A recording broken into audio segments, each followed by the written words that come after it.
എൻ്റെ പേര് നൈസി എന്നാണ്. ഞാൻ വെട്ടക്കൽ നിന്നാണ് വരുന്നത്. ഞാനിവിടെ ഉടമ്പടി എടുക്കുന്നത് ഓഗസ്റ്റ് 7-ാം തീയതിയാണ്. എനിക്ക് ഉടമ്പടി എടുക്കാനുണ്ടായ കാരണമെന്ന് പറയുന്നത്, പുറത്തേക്ക് പോകാൻ വേണ്ടിയിട്ട് ഞാൻ കുറേ നാളായിട്ട് ട്രൈ ചെയ്തുകൊണ്ടിരിക്കുകയാണ്.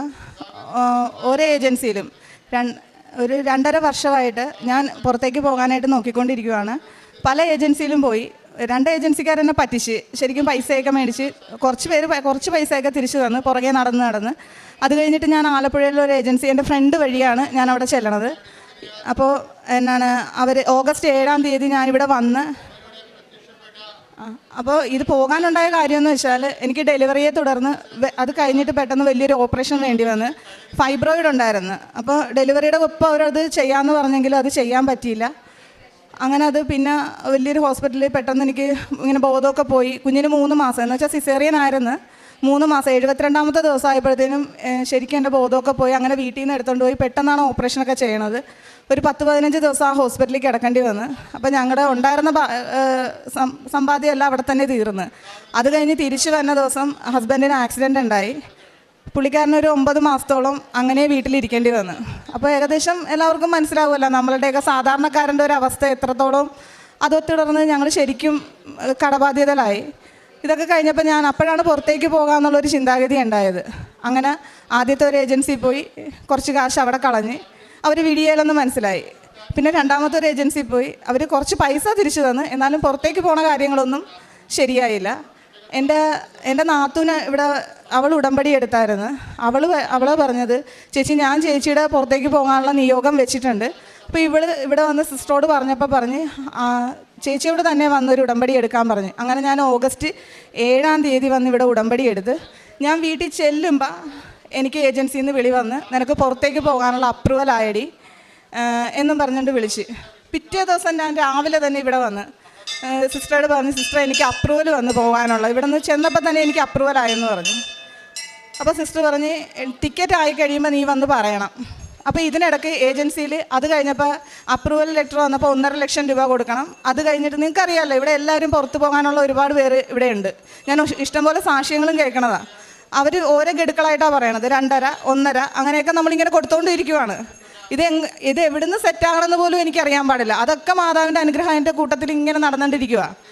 അങ്ങനെ എനിക്ക് പൈസ എല്ലാം കൊടുത്ത് തീർന്ന്. അങ്ങനെ ഈ 3-ാം തീയതി എൻ്റെ ഏറ്റവും വലിയൊരു സ്വപ്നം പോകാനായി.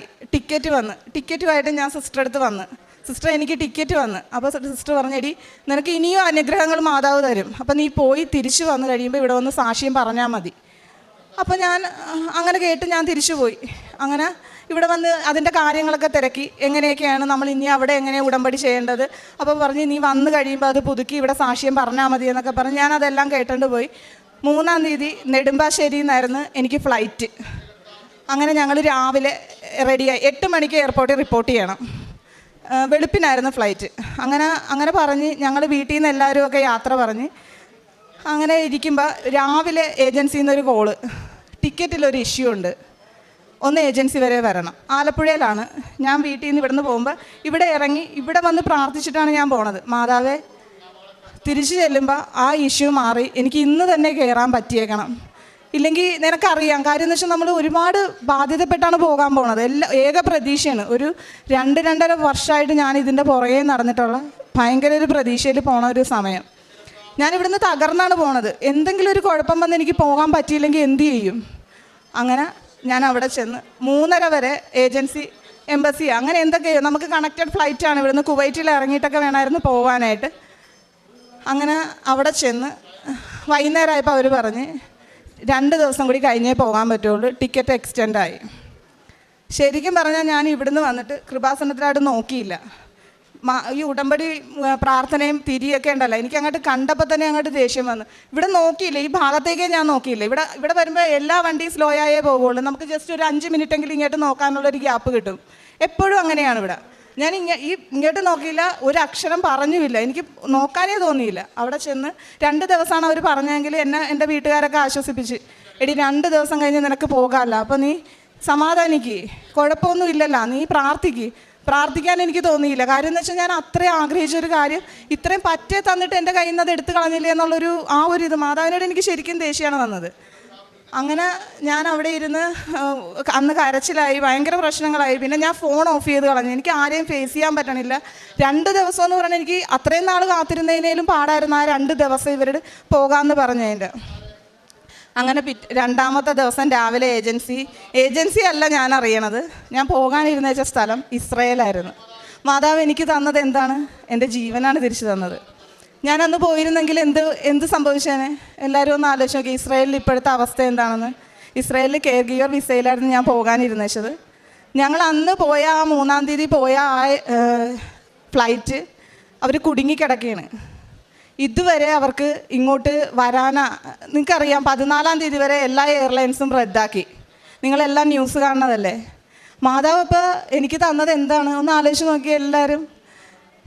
എനിക്ക് അത് കേട്ടപ്പോൾ മുതൽ എനിക്ക് ഇവിടെ വന്ന് പറഞ്ഞില്ലെങ്കിൽ ഞാൻ ശരിക്കും പറഞ്ഞാൽ ഞാൻ നോക്കി പോലും ഇല്ല. 2 ദിവസം ഞാൻ എല്ലാവരും പറഞ്ഞ് എടി നീ പ്രാർത്ഥിക്കുക. പക്ഷെ എനിക്കതൊന്നും തോന്നിയില്ല. കാര്യം എന്ന് വെച്ചാൽ എനിക്ക് എൻ്റെ ഇനി സാധിക്കുക എനിക്കറിയാൻ പാടില്ല. ശരിയാണ്, നമുക്ക് ബാധ്യതകളുണ്ട്. നമ്മളുണ്ടായിട്ടല്ലേ ഈ ബാധ്യതകളൊക്കെ തീർക്കാൻ പറ്റുള്ളൂ. ഇപ്പോൾ ഏജൻസിക്കാർ പറഞ്ഞ് ഇപ്പം നമ്മൾ ഏജൻസി കൊടുത്ത പൈസയും നമുക്ക് നഷ്ടമില്ല. അതേസമയം ഇതിൽ ഞാനന്ന് പോയിരുന്ന വെച്ചെങ്കിൽ നമുക്ക് ഒന്നും സാധിക്കുകയില്ല. ചിലപ്പോൾ നമ്മൾ തിരിച്ചിങ്ങോട്ട് പോരേണ്ടി വരും. പിന്നെ എനിക്ക് ആ ഒരു സ്വപ്നം നടക്കുകയില്ല. ഇനി ഇപ്പം ഒന്നും തീരുമാനിച്ചിട്ടൊന്നുമില്ല. എന്നാലും എൻ്റെ ജീവനാണ് ഇവിടെ തിരിച്ച് നിൽക്കണത്. അപ്പോൾ അതെനിക്ക് എല്ലാവരോടും പറയണമെന്ന് തോന്നി. എന്തുകൊണ്ട് ആ ടിക്കറ്റ് ഇഷ്യൂ ഉണ്ടാക്കിയതെന്ന് എനിക്ക് ഇപ്പോഴും മനസ്സിലായിട്ടില്ല. എന്താണ് സാധാരണ ടിക്കറ്റ് വന്നാൽ നമ്മൾ കയറും, ഉറപ്പുള്ളൊരു കാര്യമാണ്. അത് എന്തുകൊണ്ട് ആ ഒരു സംഭവം ഉണ്ടായതെന്നും അച്ഛനെപ്പോഴും പറയാമല്ലേ, സഞ്ചാരി മാതാവെന്ന്. നമുക്ക് എംബസിയിലൊക്കെ വന്ന് എല്ലാം നടത്തി തന്നെ ഒരു മാതാവാണ്. ഹോസ്പിറ്റലിൽ വരും. ഇത് ശരിക്കും പറഞ്ഞാൽ അങ്ങനെ എന്തോ സംഭവിച്ചതാണ്. അല്ലെങ്കിൽ ഞാനിങ്ങനെ ഇവിടെ നിൽക്കുകയില്ല. ഇപ്പം എൻ്റെ വീട്ടുകാർ എല്ലാവരും നമ്മൾ ഫസ്റ്റ് ടൈം പോവുകയാണ്. ഒന്നും അറിയത്തില്ല. അവിടെ ചെന്ന് എന്ത് കാണിക്കണമെന്ന് പോലും അറിയാൻ മേലാത്തൊരവസ്ഥയിൽ നിൽക്കുമ്പോൾ ഇത്രയും വലിയൊരു അനുഗ്രഹമാണ് മാതാവ് എനിക്ക് തന്നേക്കണത്. അപ്പോൾ അതിന് മുമ്പ് പോയവർ അവിടെ നിന്ന് വിളിക്കണുണ്ട്. 2 ദിവസമായിട്ട് അവർക്ക് കോണ്ടാക്റ്റ് ഒന്നും ഇല്ലായിരുന്നു.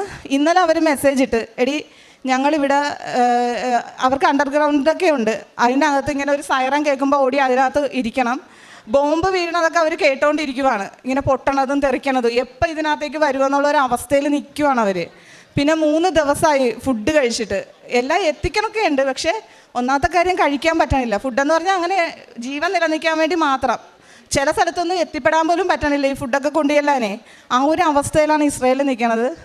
അപ്പം നമുക്കും പ്രാർത്ഥിക്കണം ഇസ്രയേലിന് വേണ്ടിയിട്ട്, പെട്ടെന്ന് ഈ യുദ്ധമൊക്കെ മാറാൻ വേണ്ടി. നമ്മുടെ സഹോദരങ്ങളും അല്ലേ തന്നെ എല്ലാവർക്കും. പിന്നെ മാതാവ് എൻ്റെ ജീവനാണ്, എൻ്റെ മക്കൾക്കും എൻ്റെ കുടുംബത്തിനും ഒക്കെ. അല്ലെങ്കിൽ എൻ്റെ വീട്ടുകാരിവിടെ എത്ര പേര് മരിച്ചേനെ, എൻ്റെ അമ്മച്ചി, എൻ്റെ മക്കൾ എല്ലാവരും വായു കയറി മരിച്ചേനെ. ഞാനിപ്പോൾ അവിടെ ചെന്നിട്ട് എന്തെന്നും പറഞ്ഞിരുന്നേനെ. അപ്പോൾ അതെന്താണ് സംഭവിച്ചത്? അതൊരു ഭയങ്കര ഒരു അത്ഭുതമാണ് എനിക്ക് സാധിച്ചു തന്നത്. കാര്യം ഞാൻ ആഗ്രഹിച്ചൊരു സ്വപ്നമായിരുന്നു പോകാനായിട്ട്. എങ്കിലും എൻ്റെ ജീവൻ എൻ്റെ കയ്യിൽ തന്നിരിക്കുകയാണ് മാതാവ്. അപ്പോൾ അതിൽ എല്ലാവരോടും പറയണമെന്ന് എനിക്ക് തോന്നി. അപ്പോൾ ഇന്ന് മുതൽ ഞാനൊരു ചെറിയൊരു ജോലിക്ക് പോകാമെന്ന് വെച്ച്. കാരണം എന്ന് വെച്ചാൽ ഇനി ഒരു അടുത്തൊരു കൺട്രിയിലേക്ക് അവർ ഒന്ന് റെഡിയായി വന്നെങ്കിൽ ഇനി കുറച്ച് ടൈമൊക്കെ എടുക്കുമല്ലോ. അപ്പോൾ അതുവരെ നമ്മുടെ ബാധ്യതകളൊക്കെ ഉള്ളത് കൊണ്ട് ചെറിയൊരു ജോലിക്ക് പോകാനായിട്ട് അതിൻ്റെ അനുവാദം കൂടി ചോദിക്കാൻ വേണ്ടിയിട്ടാണ് ഞാൻ വന്നത്.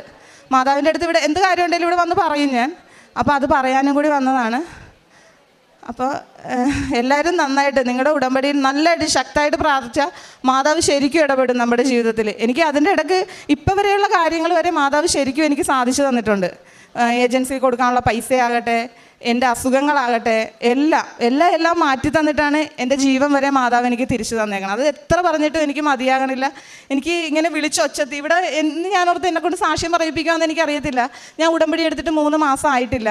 പക്ഷേ എന്നാലും ഇവിടെ നിന്നിട്ട് ഒച്ചത്തി പറയണമെന്ന് തോന്നിയത്. കാര്യം എന്ന് വെച്ചാൽ പറയിപ്പിച്ചിട്ടെങ്കിലും പറയണമെന്നൊക്കെ എനിക്ക് തോന്നിയായിരുന്നു. ആരെടെങ്കിലും ഒന്ന് പറഞ്ഞിട്ട് പോകണം, നന്ദി പറഞ്ഞിട്ട് പോകാമെന്നും പറഞ്ഞാണ് ഇവിടെ വന്നത്. എങ്കിലും എനിക്ക് ഉച്ചയ്ക്ക് അവിടെ ചെല്ലേണ്ടതാണ്, എറണാകുളം വരെ ചെല്ലേണ്ടതാണ് എനിക്ക്. എങ്കിലും സിസ്റ്ററോട് പറയണത് ഞാൻ മാതാവിനെ കാണുന്ന പോലെ സിസ്റ്ററോട് എപ്പോഴും വന്ന് പറയണത്, എൻ്റെ ദൂതൻ നിങ്ങളുടെ കൂടെയുണ്ട്, അവൻ നിങ്ങളുടെ ജീവൻ കാത്തു സൂക്ഷിക്കുന്നു. ബാറൂക്കിൻ്റെ പുസ്തകം 6-ാം അധ്യായം 7-ാം തിരുവചനമാണ്. തൻ്റെ ജീവിതത്തിൽ 2.5 വർഷത്തിലധികമായി പുറത്തേക്ക് പോകണം എന്നുള്ള ആഗ്രഹത്തോടെ അതിനുവേണ്ടി ട്രൈ ചെയ്യുന്നു. അതിൻ്റെ സാഹചര്യങ്ങൾ കടബാധ്യതകളാണ്. അപ്പോൾ ആ കടബാധ്യതകളിൽ നിന്ന് തൻ്റെ കുടുംബത്തെ തന്നെ ഒന്ന് കരകയറ്റുവാൻ താനൊന്ന് പുറത്തേക്ക് പോകണം, എങ്കിലേ അതൊക്കെ നടക്കുകയുള്ളൂ. പല ഏജൻസികളെ സമീപിക്കുന്നു, പലരും അത് ചതിയിലൊക്കെ പെടുകയാണ്, കുറച്ച് പൈസയൊക്കെ കിട്ടുന്നു. അങ്ങനെയുള്ള അവസ്ഥയിലാണ് ഇവിടെ വന്ന് ഉടമ്പടി എടുത്ത് പിന്നീട് ഈ മകൾക്ക് ഉടമ്പടി എടുത്തതിൻ്റെ അതേ ദിവസം തന്നെ ഏജൻസിയിൽ നിന്ന് കോള് വരുന്നു, നിനക്ക് അപ്രൂവലായി, നിനക്ക് പുറത്തേക്ക് പോകാം. അങ്ങനെ വളരെ സന്തോഷകരമായ ഒരു സാഹചര്യമാണ് ഈ മകളുടെ ജീവിതത്തിലേക്ക് പിന്നീട് വന്നത്.